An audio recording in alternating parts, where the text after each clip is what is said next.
அன்புக்குரிய நமது தேவகுரு ஜோதிட பாடசாலை மாணவர்களுக்கும் நமது தேவகுரு ஜோதிடம் யூடியூப் சேனல் வழியாக ஜோதிட பாடங்கள் அனைத்தையும் சிறப்பாக படித்துக் கொண்டிருக்கக்கூடிய அத்துணை நேயர்களுக்கும் அன்பர்களுக்கும் எனது முதல் வணக்கம். இந்த காணொளியில் நாம பார்க்க இருக்கக்கூடிய விஷயம் என்ன அப்படின்னா, ரிஷப லக்கணக்காரர்கள் ஏற்கனவே நம்ம பார்த்திருக்கோம். யோகாதிபதிகள் எப்படி இருக்கணும், பாதகாதிபதி மாரகாதிபதி எப்படி இருந்தா அது பாதகத்தையோ அல்லது மாரகத்தையோ செய்யாது அப்படிங்கிறதையும், மறைவு ஸ்தானாதிபதி என்று சொல்லப்படக்கூடிய 3, 6, 8, 12ஆம் அதிபதிகள் கூட நன்மையை செய்வதற்கான சில காரணங்கள் இருக்கு. அதையெல்லாம் நம்ம சென்ற வீடியோவில் பார்த்தோம். அதனை அடிப்படையாக கொண்டு இந்த காணொளியில ஒரு ஜாதகத்தை முழுமையாக நம்ம பார்க்க போகிறோம். இந்த ஜாதகர் எப்படி இருப்பார் அப்படிங்கிறத பார்க்க போகிறோம். வயது 22 வயது பையன். இந்த ஜாதகம் ரிஷப லக்கணம். நோட்ல எல்லாம் எழுதி வச்சுக்கோங்க. சில நுட்பமான விஷயங்களை எல்லாம் பார்க்கலாம். ரிஷப லக்கணம், லக்கணாதிபதி என்று சொல்லப்படக்கூடிய சுக்கிரன் 6ஆம் ஆதிபத்தியமும் லக்கணாதிபத்தியமும் பெற்று வருகிறார். ஏற்கனவே சொல்லியிருக்கிறேன், 6ஆம் ஆதிபத்தியம் பெற்று வந்துவிட்டாலே அவர் லக்னாதிபதியாக இருந்தாலும், பஞ்சம கோணாதிபதியாக இருந்தாலும், நவகோணாதிபதியாக இருந்தாலும் 6ஆம் ஆதிபத்தியமும் பெற்றுவிட்டால் நன்மையை செய்ய மாட்டார். அவர் லக்கண அசுபர் அப்படின்னு உங்களுக்கு சொல்லியிருக்கிறேன். இருந்தாலும் லக்னாதிபதி என்கிற ஒரு விஷயத்தினால் ஜாதகருக்கு சில பல கெடுபலன்களை செய்யாது அப்படிங்கிறது மட்டும் புரிஞ்சுக்கோங்க. அதே லக்னாதிபதி நல்லவருடைய சாரத்தில் இருந்து விட்டால் நன்மையை செய்யும், கெடுபலன் ஏற்படாது அப்படிங்கிற விஷயத்தை மட்டும் தெரிஞ்சுக்கோங்க. ஆனால் சுக்கிரன் நல்லவரா அப்படின்னு கேட்டால் நல்லவர் கிடையாது. லக்கண சுபரான கண்டிப்பா கிடையாது. சரியா? சரி. அடுத்த யோகாதிபதி 2ஆம் ஆதிபத்தியமும் 5ஆம் ஆதிபத்தியமும் பெற்று வரக்கூடிய புதன். இவர் பஞ்சம கோணாதிபத்தியம் பெற்று வந்ததனால் 2ஆம் ஆதிபத்தியமும் பெற்று வந்து மாரகஸ்தான அதிபதியாக இருந்தாலும் கூட, 2ஆம் இடம் மாரகஸ்தானம் அதிபதியாக இருந்தாலும் கூட பஞ்சமஸ்தானாதிபத்தியம் பெற்றுவிட்டதால் மாரகத்தை இவர் செய்ய மாட்டார். மாறாக பஞ்சம கோணஸ்தான அதிபதி என்ன நன்மையெல்லாம் செய்யுமோ அத்தனை நன்மையும் செய்துவிடும். ஆகையினால் ரிஷப லக்கணத்திற்கு புதன் லக்கண சுபர், யோகாதிபதி, யோகத்தை செய்யும். அவர் எப்படி இருந்தால் யோகத்தை செய்யும் அப்படிங்கிறத ஏற்கனவே சொல்லியிருக்கிறேன். இதுலையும் சரியா இருக்காருன்னு பார்க்கலாம். அடுத்த யோகாதிபதி ரிஷப லக்கணத்திற்கு 9ஆம் ஆதிபத்தியமும் 10ஆம் ஆதிபத்தியமும் பெற்று வரக்கூடிய சனீஸ்வர பகவான். சார், ரிஷப லக்கணம் ஸ்திர லக்கணம். ஸ்திர லக்கணத்திற்கு 9ஆம் ஆதிபத்தியமாக வந்தா 9ஆம் பாவகம் பாதகஸ்தானம் அப்படின்னு சொல்லியிருக்கிறீங்கல்ல. அப்ப இது ஸ்திர லக்கணமாக இருக்கிறதுனால இந்த சனி பாதக ஸ்தான அதிபதியாக எடுத்துக்கொள்ளலாமா அப்படின்னா, ஏற்கனவே சொல்லியிருக்கக்கூடிய வீடியோவில் பாருங்க. ரிஷப லக்கணத்திற்கு மட்டும் விதிவிலக்கு 9ஆம் பாவகம் பாதகஸ்தானம் கிடையாது. மாறாக 10ஆம் ஆதிபத்தியமும் பெற்று 9ஆம் ஆதிபத்தியமும் பெற்று தர்மகர்மாதிபதி என்னும் அற்புதமான யோகத்தை செய்யக்கூடிய கிரகமாக சனீஸ்வரர் வருவார். ரைட். இப்ப புதன் சனி 2 பேரை எடுத்துட்டோம். அடுத்த யோகாதிபதி ஒரு விதி உங்களுக்கு ஏற்கனவே சொல்லியிருக்கிறேன். நீங்க பார்க்கலாம், அந்த வீடியோஸ் எல்லாம் பார்த்துருங்க. நம்ம பலன் சொல்லக்கூடிய விதியில இருக்கக்கூடிய எல்லா வீடியோஸும் நீங்க பார்த்தீங்கன்னா தான் ஒரு தெளிவு கிடைக்கும் உங்களுக்கு. சரியா? ஒரு இயற்கை அசுபராக இருக்கக்கூடிய சூரியன், செவ்வாய், சனி இல்லையா? இந்த இயற்கை அசுபர் அப்படின்னு சொல்லுவோம். ராகு கேது உண்டு. ராகு கேதுக்கு சொந்த இடம் இல்லை. ஆகையினால சொந்த ஆதிபத்தியம் பெற்றிருக்கக்கூடிய இந்த சூரியன், செவ்வாய், சனியை மட்டும் பார்க்கலாம். இவர் கேந்திர ஸ்தானத்திற்கு அதிபதியாக வந்துவிட்டால் யோகத்தை செய்து விடுவார்கள். கேந்திர ஸ்தானத்திற்கு அதிபதியாக வரணும். கேந்திர ஸ்தானம் என்னது? 4, 7, 10 என்கிற கேந்திர ஸ்தான அதிபதியாக வந்துவிட்டார். சார், ஒன்று சொல்லலை சார், ஒன்று தான் திரிகோணாதிபத்தியமும் பெற்று கேந்திர ஸ்தானாதிபதியமும் பெற்று லட்சுமி விஷ்ணு ஸ்தானம் என்கிற அற்புதமான விஷயத்தை கொடுக்கக்கூடிய ஸ்தானம் ஆயிட்டே. அதனால 4, 7, 10 என்பதை மட்டும் எடுத்துக்கொள்ளுங்கள். இப்படி 4ஆம் ஆதிபத்தியமாக ஒரு இயற்கை அசுபக்கிரகம் வந்தாலோ, 7ஆம் ஆதிபத்தியம் பெற்று ஒரு இயற்கை அசுபக்கிரகம் வந்தாலோ, 10ஆம் ஆதிபத்தியம் பெற்று ஒரு இயற்கை அசுபக்கிரகம் வந்தாலோ லக்கண சுபர் தான், இல்லைன்னு சொல்லவல்ல. இப்படி லக்கண சுபர்னு எடுக்கும் பொழுது ஏற்கனவே அவர் பாதகாதிபதியாகவோ மாரகாதிபதியாகவோ இருக்கக்கூடாது. அப்படி இருந்தால் நன்மையை செய்யாது, லக்கண சுபராக வரமாட்டார்கள். பிறகு நீங்கள் கும்ப லக்கணத்துக்கு 7ஆம் ஆதிபத்தியம் சிம்மம், அப்போ சிம்ம அதிபதி சூரியன், நீங்கள் சொன்ன விதிப்படி லக்கண சுபரா சார் அப்படின்னு கேட்கக்கூடாது. அதுக்காக சொல்கிறேன். ஏன்?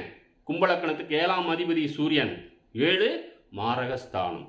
ஏற்கனவே மாரகஸ்தான அதிபதி பாதகாதிபதி அப்படின்னு சொல்லியாச்சுன்னா இந்த விதிக்குள்ள அந்த இதை எடுத்துடக்கூடாது.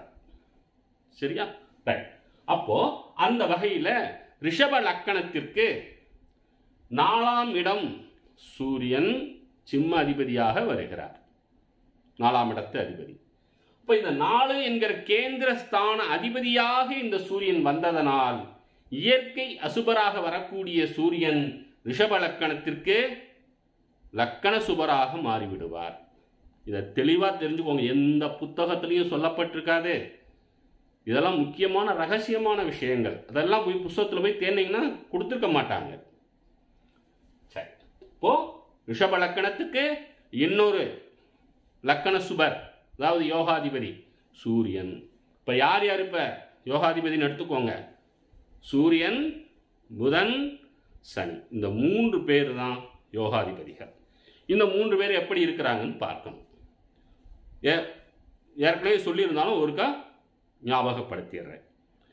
எந்த ஒரு கெட்ட கிரகமாக இருந்தாலும் 11ஆம் இடத்தில் இருந்தால் நன்மையை தான் செய்யும். இது 1. 2வது விதி, இப்படி யோகாதிபதியாக வரக்கூடியவர்கள் 1, 5, 9 அதிபதிகளுடைய சாரத்தில் இருந்து விட்டாலும் நன்மையையே செய்யும். இந்த 1, 5, 9 அதிபதிகள் 1, 5, 9 இருந்து விட்டாலும் நன்மையை மட்டுமே செய்யும். இந்த 1, 5, 9 அதிபதிகள் வேறு எங்காவது இருந்து குருவோட பார்வை கிடைக்க பெற்றாலும் நன்மையை செய்துவிடும். இந்த 4 விதியை நல்லா ஞாபகம் வச்சுக்கோங்க. இந்த 4 விதிப்படி பார்ப்போமா? எதுவும் 11ல் இருக்கா யோகாதிபதி? அதை பார்த்துருவோம். நல்லவருடைய சாரம் 1, 5, 9 அதிபதியினுடைய சாரத்தில் எதுவும் இருக்குதா? அதையும் பார்த்துருவோம். பாருங்க, லக்கணாதிபதி 6ஆம் அதிபதி சுக்கிரன் லக்கணத்திற்கு 11ல் இருக்கிறார். சரி, இருக்கட்டும். அவர் லக்கணாதிபதியாக வந்ததுனால 11ல் இருந்தது நல்லதுதான். ஏன்னா அவர் 6 கூடையவராக வந்தாலும் கெடுதல் பண்ண மாட்டார், லக்கணாதிபத்தியம் பெற்றதனால். இன்னொன்று ஒரு ப்ளஸ்ஸு என்னாச்சு, 11ல் போய் அமர்ந்தாச்சு. சரி, அடுத்த யோகாதிபதி யாரு? சூரியன் சொல்லியிருக்கிறார். இந்த சூரியன் போய் எங்க இருக்கிறார்னு பாருங்க, 11ஆம் இடத்துல இருக்கிறார்.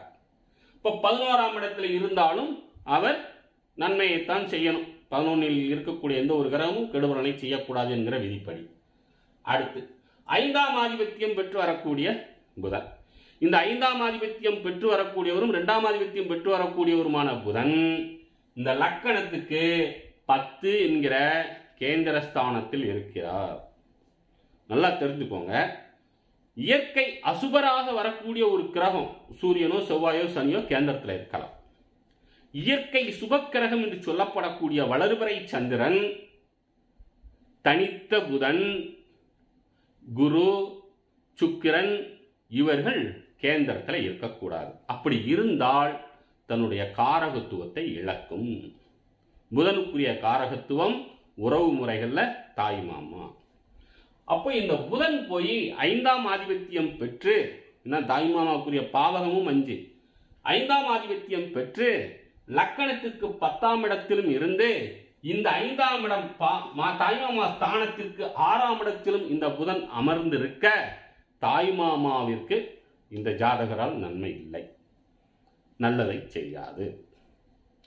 உடல் ஆரோக்கிய குறைவோ அல்லது தாய்மாமா இல்லாமலோ அல்லது தாய்மாமா இருந்து தாய்மாமாவை இழக்கவோ நேரிடும். இதுதான் பலன். சரியா? ரைட். அடுத்த யோகாதிபதி சனி. இந்த சனி யோகாதிபதியாக வந்து இன்னொரு யோகஸ்தானம் 1 என்கிற திரிகோணஸ்தானம் என்கிற இடத்தில் அமர்ந்தது சிறப்பு, நல்லதுதான். அப்போ அமர்ந்த ஸ்தான விதிப்படி சரி, இது ஓகே. அப்ப நமக்கு சனியும் சூரியனும் சுக்கிரனும் பரவாயில்ல, நல்ல இடங்கள்ல கெடுபலன் ஏற்படுத்தாத இடத்துல உட்கார்ந்துருக்கிறாங்க. 2வது விதியும் ஒன்று சொல்லியிருக்கிறேன். இவர்கள் 159 சாரத்தில் இருந்தால் இன்னும் சிறப்பு. அப்படி 159 சாரத்தில் இல்லாமல் இருந்தால் அதற்கான சின்ன சின்ன சிரமங்கள் ஏற்படும். அது என்னன்னு பார்த்துடலாம். லக்னாதிபதி எடுத்துக்கிடுவோம் சுக்கிரன். இந்த சுக்கிரன் லக்னத்திற்கு 11ஆம் இடத்தில் மிக பலம் பெற்று உச்சம் பெற்று அமர்ந்திருக்கிறார் இல்லையா, அதனாலதான் பலம் பெற்றுன்னு சொல்லியிருக்கிறேன். பலம் பெற்று சூரியன் கூட சேர்ந்ததுனால அஸ்தமனமும் ஆகல, அஸ்தமனமும் ஆகாமல் மிக பலம் பொருந்தி அவர் வாங்கியிருக்கக்கூடிய சாரம் இந்த ரிஷப லக்கணத்துக்கு தர்மகர்மாதிபதி யோகத்தை செய்யக்கூடிய சனீஸ்வர பகவானுடைய சாரத்தில் இருக்கிறார். உத்தராட்டாதி நட்சத்திரம் 4ஆம் பாதத்தில் அமர்ந்திருக்கிற சுக்கிரன் எந்த விதத்திலும் இந்த ஜாதகருக்கு யோகத்தை மட்டுமே செய்யும், கெடுபலனை செய்யாது. பாருங்க, லக்கண அசுபராக இருந்தாலும் கூட லக்கண சுபருடைய சாரத்தில் இருந்து விட்டால் நன்மை செய்யும் ஏற்கனவே சொல்லியிருக்கிறேன் உங்களுக்கு, போன வீடியோல போய் பாருங்க. அப்ப லக்கண அசுபர் தான் இருந்தாலும் லக்னாதிபத்தியம் பெற்று 11ஆம் இடத்தில் இருந்து சனீஸ்வரர் ரிஷப லக்கணத்துக்கு அதி அற்புதமான யோகத்தை செய்யக்கூடிய சனீஸ்வரருடைய சாரத்தில் இருந்து இந்த ஜாதகருக்கு சுக்கிர திசை வரும் காலம் மிக சிறப்பான நல்ல விஷயங்களை செய்தே தீரும் அப்படிங்கிறத தெள்ள தெளிவாக தெரிந்து கொள்ளுங்கள். சரி, சொல்லுவோம் எப்படி இருக்கிறாருங்கிறதை சொல்லிடுறேன். அடுத்த யோகாதிபதி சூரியன் என்ன சாரத்தில் இருக்கிறார்னு பார்க்கலாம். இந்த சூரியன் லக்கணத்திற்கு 11ஆம் இடத்தில் இருந்தது முதல்ல நல்லது. என்ன சாரம் வாங்கி இருந்தாலும் கூட 11இல் இருந்தால் கெடுபலனை செய்யக்கூடாது என்கிற விதிப்படி கெடுதல் செய்யாது. ஆனாலும் சாரம் கொடுத்தவர் நல்லவர் இல்லைன்னா சில சிரமங்களை கொடுக்கும். இந்த சூரியன் 11இல் இருந்து அவர் வாங்கியிருக்கக்கூடிய சாரம் பூரட்டாதி நட்சத்திரம் 4ஆம் பாதம் வாங்கி நவாம்சத்தில் கடகத்தில் அமர்ந்திருக்கிறார். இப்ப பூரட்டாதி நட்சத்திரம் குருவோட நட்சத்திரம். இந்த குரு இந்த ஜாதகருக்கு ரிஷப லக்கணத்திற்கு அட்டமஸ்தான அதிபதியாகவும் 11ஆம் இடத்து அதிபதியாகவும் இருக்கிறார். ஒரு அட்டமஸ்தான அதிபதி ரிஷப லக்கணத்துக்கு குரு நல்லவர் கிடையாது. அட்டமஸ்தான அதிபதியினுடைய சாரத்தில் சூரியன் அமர்ந்து இருக்கக்கூடிய நிலை என்ன அப்படின்னா, இந்த ஜாதகர் தந்தைக்கு சில வழக்கு வம்பு, என 8 என்பது வழக்கு பிரச்சனைகள் இதுகெல்லாம் இருக்கும். அப்படியான நிலையை ஏற்படுத்தும். சூரியன் ஏன் சொல்றோம், தந்தைக்கு காரகத்துவம் பெறக்கூடியவர் சூரியன். ஆகையினால் இந்த ஜாதகருக்கு சூரியன் 11இல் இருந்து நன்மையை செய்தாலும் சூரியன் என்பதனால் தந்தைக்கு இந்த அட்டமஸ்தானாதிபதியாக வரக்கூடிய குரு சில வழக்குகளை ஏற்படுத்தி விடுவார். அது சிவிலாக இருந்தாலும் சரி, சிவில் வழக்கும் கேஸ் தானே ஏற்படுத்தும். அவ்வளவுதான். அடுத்தபடியாக யோகாதிபதி சனி. இந்த சனி லக்கணத்தில் ரிஷபத்திலேயே அமர்ந்து அவர் வர்க்கோத்தமம் பெற்று ரோஹிணி நட்சத்திரம் 2ஆம் பாதம் வாங்கி வர்க்கோத்தமம் பெற்று பலமடைகிறார். என்றாலும் சந்திரனுடைய சாரத்தில் சனி இருப்பது என்பது ஒரு புணர்வு தோஷத்தை ஏற்படுத்தும். வெற்றி என்பது இவருக்கு எளிதாக கிடைத்து விடாது, தாமதமாகவே கிடைக்கும். புணர்வு தோஷம் என்பது வெற்றி கிடைப்பது மாதிரி தெரியும், கடைசி நேரத்தில் சில பல விஷயங்கள்ல மைனஸ் ஆகும். ஒரு முதல் மதிப்பெண் பெறக்கூடிய இடத்துல 2வது இடம் 3வது இடம் அப்படி வருவது மாதிரி ஆகிவிடும். அல்லது ஒரு எக்ஸாம் எழுதியிருப்பாரு, கண்டிப்பாக இது நமக்கு கிடைத்தே தீரும் அப்படின்னு நினைச்சிருப்பார். 1 மார்க் 2 மார்க் வித்தியாசத்தில் அது கிடைக்காமல் தடைப்பட்டு விடும். இதெல்லாம் புணர்வு தோஷம் ஏற்படுத்தக்கூடிய அமைப்பு. அப்போ சனி மிக வலுவாக இருந்தாலும் லக்கணத்திலே இருந்தாலும் சந்திரனுடைய சாரத்தில் இருப்பதனால், சந்திரன் சனி சேர்க்கை என்பதாக அது இல்லையா, அந்த சந்திரனுடைய சாரத்தில் இருப்பதனால் புணர்வு தோஷம் என்கிற ஒரு நிலை ஏற்பட்டு சில தடைகள் ஏற்பட்டு அதன் பின்பே வெற்றியை பெறுவார். இதை நல்லா தெரிஞ்சுக்கோங்க. இதற்கான பரிகார விஷயங்கள் இருக்குது, அதெல்லாம் செஞ்ச சரியா போகும். ஜாதகருக்கு சொல்லியிருக்கிறோம், செய்வார். அடுத்தபடியாக அவர் அமர்ந்த இடம், சனி அமர்ந்த இடம் ரிஷபம். ரிஷப அதிபதி இடம் கொடுத்த ராசிநாதன் சுக்கிரன் உச்சம் பெற்று இருக்கிறார். ரொம்ப ரொம்ப நல்லது. அதே மாதிரி சூரியன் யோகாதிபதி அமர்ந்த இடம் குருவோட வீடு. இந்த சுக்கிரனுக்கும் குருவோட வீடு, இந்த சந்திரனுக்கும் குருவோட வீடு. இந்த குரு என்ன பண்ணியிருக்கிறார், லக்கணத்திற்கு 2ஆம் இடத்தில் பகை பெற்று இருக்கிறார். அப்ப இடம் கொடுத்த ராசிநாதன் கெட்டு இருக்கிறார். 8க்கும் 11க்கும் அதிபதி குரு, கெட்டு போகலாம், தவறில்லை. இந்த குருவோட பார்வை இடம் கொடுத்த ராசிநாதனுக்கு இருக்கு பாருங்க. குருவுக்கு இடம் கொடுத்த ராசிநாதன் புதன். இந்த இடம் கொடுத்த ராசிநாதன் புதனுக்கு இந்த குருவோட பார்வை கிடைக்கிறது. 2ஆம் பாவகத்துக்கும் 5ஆம் பாவகத்துக்கும் அதிபதியான புதனை இந்த குரு பார்க்கிறார். ஆகையினால இந்த 2ஆம் பாவகமும் 5ஆம் பாவகமும் சிறப்பு பெற்றுவிடும். அது ஒரு வகையில் இது பேர் திருப்பலம் அப்படின்னு பேர். சரியா? ரைட்.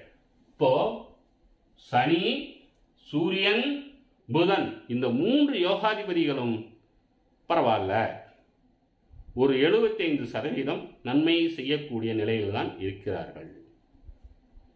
எப்படி புதன் மட்டும் கேந்திரத்தில் இருக்கிறதுனால கொஞ்சம் மைனஸ் ஆச்சு. ஆனா குருவுக்கு இடம் கொடுத்த ராசிநாதனாக புதன் வந்து அவர் லக்கணத்துக்கு கேந்திரமான 10ஆம் இடத்தில் இருந்து அந்த புதனை இந்த குரு பார்த்ததனால் 2ஆம் பாவக பலனும் 5ஆம் பாவக பலனும் புதன் கண்டிப்பாக கொடுத்தே தீருவார். கல்வி, புத்திசாலித்தனம் இதையெல்லாம் கொடுத்துருவார். ஒரே ஒரு மைனஸ் மட்டும் சொல்லியிருக்கேன், உறவு தன்மையில தாய் மாமாவுக்கு மட்டும் கெடுபலனை செய்யும். சரியா? சரி. அடுத்து 4ஆம் பாவகம், 7ஆம் பாவகம், 10ஆம் பாவகம். 1, 5, 9 பார்த்தோம். 4ஆம் பாவகம் சூரியன் யோகாதிபதியா இருந்தால் அதையும் பார்த்துட்டோம். அடுத்தபடியாக 7ஆம் பாவகத்தை பார்ப்போம். 7ஆம் பாவக அதிபதி செவ்வாய். இந்த செவ்வாய் லக்கணத்திற்கு 12ஆம் ஆதிபத்தியமும் 7ஆம் ஆதிபத்தியமும் பெற்று வந்து 12ஆம் இடத்தில் ஆட்சி பெற்றிருக்கிறார். இப்ப 7ஆம் பாவக அதிபதி எப்படி இருக்கிறார்னா ஆட்சி பெற்றிருக்கிறார் தானே சொல்லுவோம். அதுதானே உண்மையும் கூட. அப்போ 7க்கும் 12க்கும் அதிபதியாக வரக்கூடிய செவ்வாய் மிக ஸ்ட்ராங்கா உட்கார்ந்துருக்கிறார், நல்லாவே உட்கார்ந்துருக்கிறார்.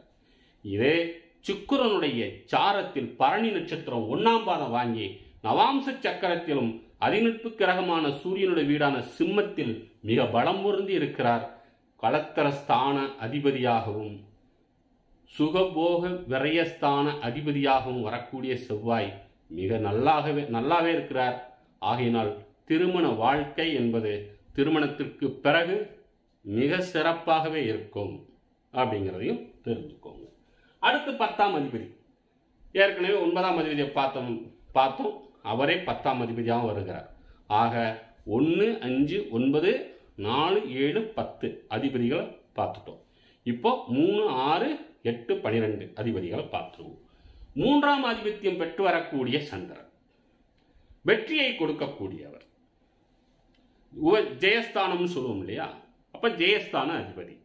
இது வெற்றியை கொடுப்பாரா சார் அப்படின்னா, வளர்பிறை சந்திரனாக இவர் வருகிறார். வளர்பிறை சந்திரன் என்பவர் யோகத்தை செய்து விடுவாரா என்னுடைய கேள்வி உங்கள்கிட்ட கேட்கிறேன். ஏன்னா ரேவதி 3ஆம் பாதம் வாங்குறாரு, சூரியன் புரட்டாதி 4ல் இருக்கிறார். அதனால வளர்பிறை சந்திரன். இப்படி வளர்பிறை சந்திரனாக இருக்கக்கூடிய 3ஆம் அதிபதி வெற்றி என்பதை அவ்வளவு ஈஸியாக கொடுத்துட மாட்டார். இது வெற்றி ஸ்தானம் அப்படின்னு சொல்லிட முடியாது, மறைவு ஸ்தான அதிபதி தான். வெற்றி ஸ்தான அதிபதினு எப்ப சொல்லுவோம்? இயற்கை அசுப கிரகம் 3ஆம் அதிபதியாக வந்தால் அவர் வெற்றி ஸ்தானம், ஜெயஸ்தானம்னு சொல்லுவோம். இவர் இயற்கை சுபர வந்துறார், வளர்பறை சந்திரன் நாங்க அப்படிங்கிறதுனால. ஆகையினால வெற்றி ஸ்தானம் கிடையாது, மறைவு ஸ்தான அதிபதி தான். சரி, இப்படி மறைவு ஸ்தான அதிபதியாக இருந்தாலும் அவர் அமர்ந்த இடம் பாருங்க 11. 11ஆம் பாவகத்தில் இருக்கக்கூடிய எந்த ஒரு கிரகமும் நன்மையை செய்யும். அதை நல்லா மைண்ட்ல வச்சுக்கோங்க. 11ஆம் பாவகம் லாபஸ்தானம், அந்த இடத்தில் எந்த கிரகம் இருந்தாலும் நன்மை செய்கிறதோ இல்லையோ கெடுதலை செய்யவே செய்யாது. அந்த வகையில் சந்திரன் நமக்கு சிறப்பாக இருக்கிறார். சரி, இப்போ கெட்டவர் தான் சார், சாரம் நல்ல சாரம் வாங்கியிருந்தா நல்லது செய்யும் தானே, அதை பார்க்கலாமா? சந்திரன் ரேவதி நட்சத்திரம் 3ஆம் பாதம் வாங்குகிறார். ரேவதி நட்சத்திரம் புதனுடைய நட்சத்திரம். இந்த புதன் இந்த ரிஷப லக்கணத்திற்கு 2க்கும் 5க்கும் அதிபதியாக வரக்கூடிய ஒரு யோகாதிபதி. அப்போ ஒரு பஞ்சம கோணஸ்தான அதிபதியான புதனுடைய சாரத்தில் சந்திரன் இருப்பதனால் நிச்சயமாக நன்மையை செய்தே தீரும். சந்திரன் செய்ய வேண்டியதுனா புதன் செஞ்சிருவார். ஆல்ரெடி புதனுக்கு என்னாச்சு, குருவோட பார்வை வேற கிடைச்சிருக்கு. கேந்திரத்தில் இருக்கிறார் என்ற ஒரே ஒரு மைனஸ், அது தாய்மாமா என்கிற ஒரு விஷயம்தான். அது தவிர்த்து மற்றதெல்லாம் நன்மையாக மாறிவிடும். அப்போ இந்த ஜாதகத்துக்கு சந்திரன் நல்லா இருக்கிறார். சந்திரனும் அம்மாவுக்குரிய கிரகம், சூரியன் அப்பாவுக்குரிய கிரகமாக இருந்தாலும் 4ஆம் பாவகம் என்கிற அடிப்படையில் அம்மாவுக்குரிய பாவகதிபதியாகவும் சூரியன் வர்றார். நான் அம்மாவுக்கு 4ஆம் இடம் தானே, அந்த 4ஆம் இடத்து அதிபதி தானே சூரியன். அப்போ சூரியன் 4ஆம் பாவகம் என்று சொல்லப்படக்கூடிய மாத்திருப்பாவக அதிபதியாக சூரியனும்,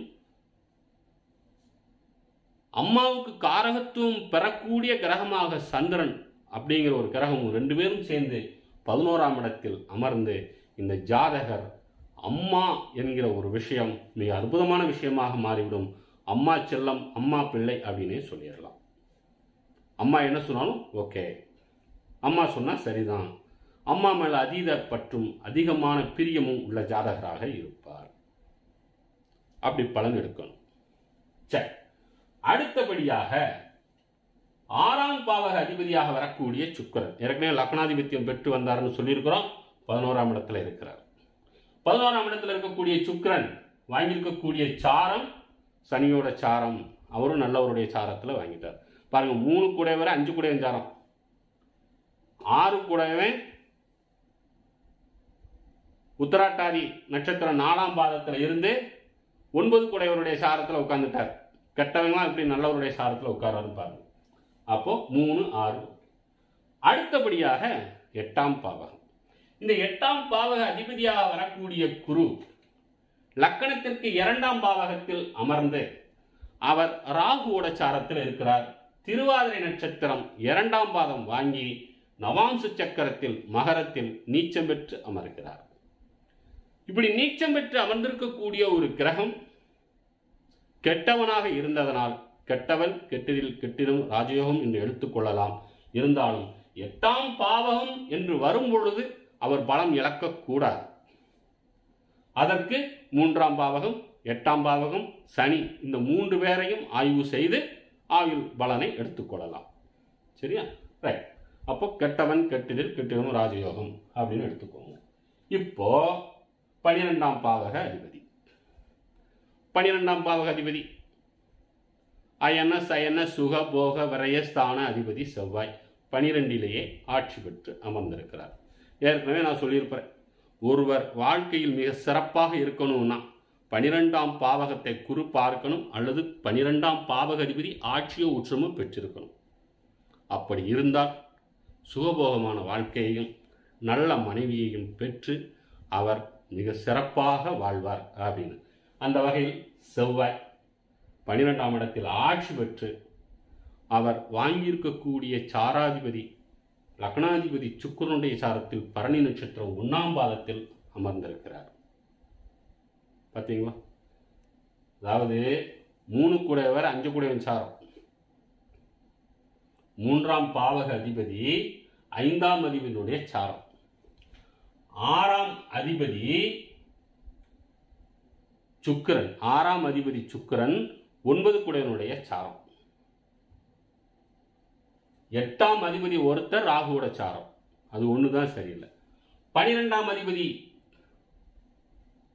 சுக்கரனுடைய சாரம். இந்த குரு மட்டும்தான் நல்லவன் சாரத்தை வாங்கலை, நல்ல இடத்துலையும் உட்காரலை. ஆனால் அவர் பார்க்கக்கூடிய இடங்களெல்லாம் பாருங்க. குரு 5ஆம் பார்வையாக லக்கணத்திற்கு 6ஆம் இடத்தையும், 7ஆம் பார்வையாக லக்கணத்திற்கு 8ஆம் இடத்தையும், 9ஆம் பார்வையாக லக்கணத்திற்கு 10ஆம் இடத்தையும், 10ஆம் இடத்தில் இருக்கக்கூடிய புதனையும் பார்க்கிறார்.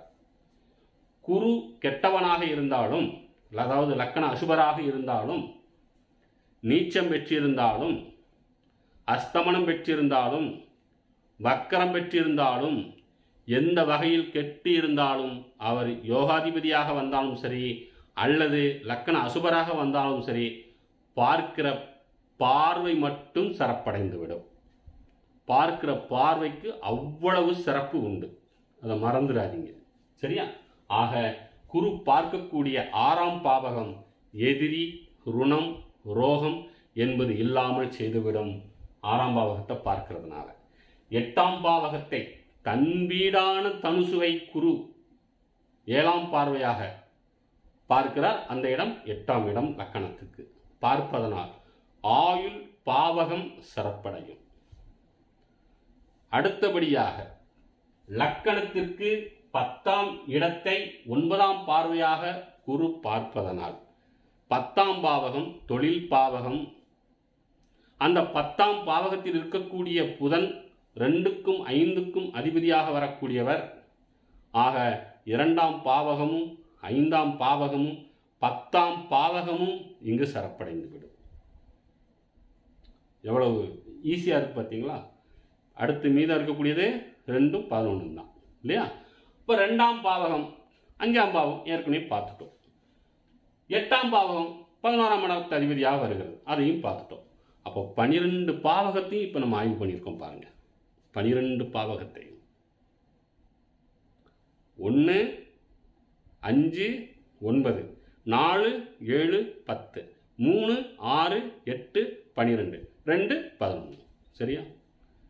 இப்படி ஆய்வு பண்ணீங்கன்னா தான் உங்களுக்கு சிறப்பாக இருக்கும். சரி, அடுத்தபடியாக கிரக பலனை பார்ப்போம். இப்போ ராகு கேது. இந்த ராகு கேதுவை பற்றி சொல்லலை சார். ராகு லக்கணத்தில் இருந்து சர்ப்ப தோஷத்தை கொடுப்பார். குரு ராகுவோட சாரத்தை வேற வாங்கியிருக்கிறார். இப்போ ராகு லக்கணத்தில் இருப்பது நல்லதல்ல, சர்ப்ப தோஷத்தை கொடுப்பார். சரி, அந்த ராகு வாங்கியிருக்கக்கூடிய சாராதிபதி ஏதாவது நமக்கு நல்லது செய்கிற மாதிரி இருக்கிறதா? அப்படி இருந்துச்சா பிரச்சனை இல்லை. பாருங்க, மிருகசீரிட நட்சத்திரம் 2ஆம் பாதம் வாங்கி நவாம்ச சக்கரத்தில் கண்ணியில் உட்கார்ந்துருக்கிறார். இப்போ மிருகசீரிடம் செவ்வாயிட நட்சத்திரம். இந்த செவ்வாய் ரிஷபலக்கணத்துக்கு நல்லவனா? பலமா இருக்கிறார். 7ஆம் பாவக அதிபதி அப்படின்னு பார்க்கும்பொழுது கடத்தர்ஸ்தானம் ஓகே. ஆனா இந்த ஜாதகருக்கு 7ஆம் இடம் மாரகஸ்தானம். இன்னும் 2ஆம் இடம் மாரகஸ்தானம் கிடையாது. அப்ப 7ஆம் பாவகம் தான் மாரகஸ்தானம். அப்போ மாரகஸ்தான அதிபதியினுடைய சாரத்தில் ராகு அமர்ந்து இருப்பது என்பது இந்த ஜாதகருக்கு ராகு திசையோ ராகு புத்தியோ வருங்காலம் சில சிரமங்களை கொடுக்கும், மன உளைச்சலை ஏற்படுத்தும். கண்டத்தை போன்று வச்சுக்கோங்க, அது மாதிரியான சிரமங்களை ஏற்படுத்தும். அப்போ ராகுவை பிரீத்தி பண்ணணும், ராகுவுக்கு அர்ச்சனை பண்ணணும், ராகுவை வழிபடணும். ராகுவுக்கு சில பரிகார விஷயங்கள் சொல்லப்பட்டிருக்குது இல்லையா? அதெல்லாம் பண்ணுனா இந்த ராகு ஏற்படுத்தக்கூடிய கெடுபலனிலிருந்து இவர் விடுபடுவார். சரி, அடுத்து கேது. இந்த கேது என்ன செய்வார்? கேட்டை நட்சத்திரம் 4ஆம் பாதம் வாங்கியிருக்கிற காவலையை விடுங்க. 7ஆம் பாதகத்தில் அமர்ந்திருந்தாலும் கேட்டை நட்சத்திரம் 4ஆம் பாதத்தில் இருக்கிறதுனால கேட்டை புதனுடைய நட்சத்திரம். புதன் 2க்கும் 5க்கும் அதிபதியாக வரக்கூடியவர். எந்தவித கெடுபலனும் ஏற்படுத்தாது. கேதுவினால் ஏற்படக்கூடிய கெடுபலன்கள் எல்லாம் தடைப்பட்டு புதன் நன்மையை செய்து விடுவார். பயப்படவே வேண்டாம். ஏன் புதன் நன்மையை செய்து விடுவார்? கேது புதனுடைய சாரத்தில் இருக்கிறார், புதனுடைய நட்சத்திரமான கேட்டை நட்சத்திரத்தில் இருக்கிறார். ஆகையினால புரியுதுன்னு நினைக்கிறேன்.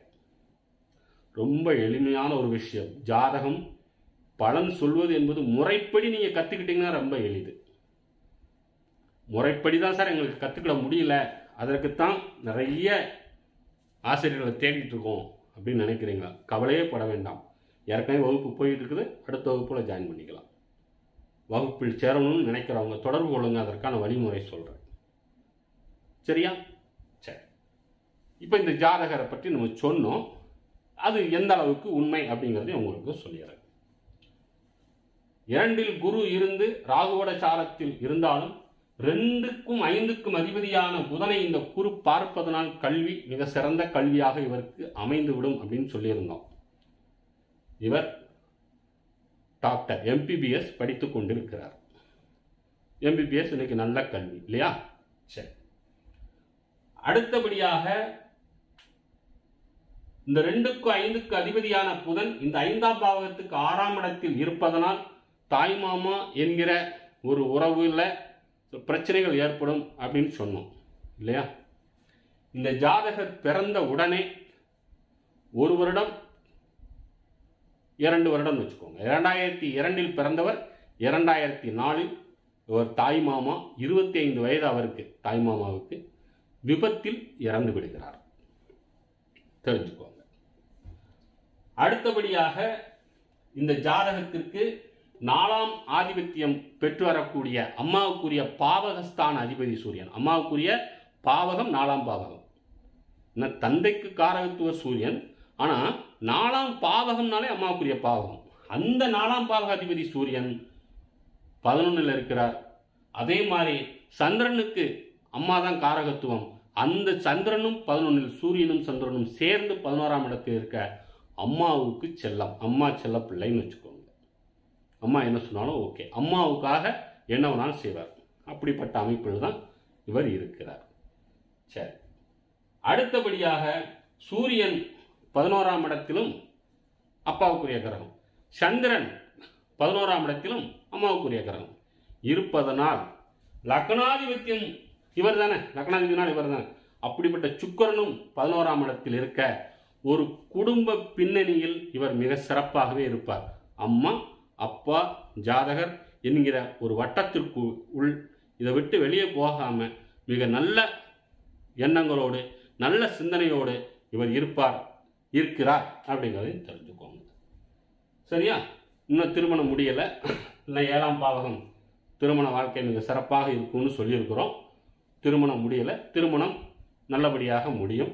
அதுலேயும் இந்த ஜாதகருக்கு எந்த பிரச்சனையும் இல்லை. சரியா? இப்படி ரிஷபலக்கண பலன் மிக சிறப்பாக உங்களுக்கு சொல்லியிருக்கோம்னு நினைக்கிறேன். அடுத்த காணொளி மிதுன லக்கண யோகாதிபதிகள் அவர்கள் எப்படி இருந்தால் நல்லது செய்யும், மாரகாதிபதி பாதகாதிபதி யாரு, அவங்க எப்படி இருந்தால் நல்லது செய்யும் எல்லாம் அலசி பார்த்துட்டு மிதுன லக்கணம் உதாரண ஜாதகத்தோடு இதே மாதிரி போட்டு ஒரு விளக்கமும் கொடுக்குறேன். சரியா? நன்றி, வணக்கம். சப்ஸ்கிரைப் பண்ணிக்கோங்க. எல்லாரும் சேர்ந்து உட்கார்ந்து பலன் கற்றுக்கோங்க. சரி.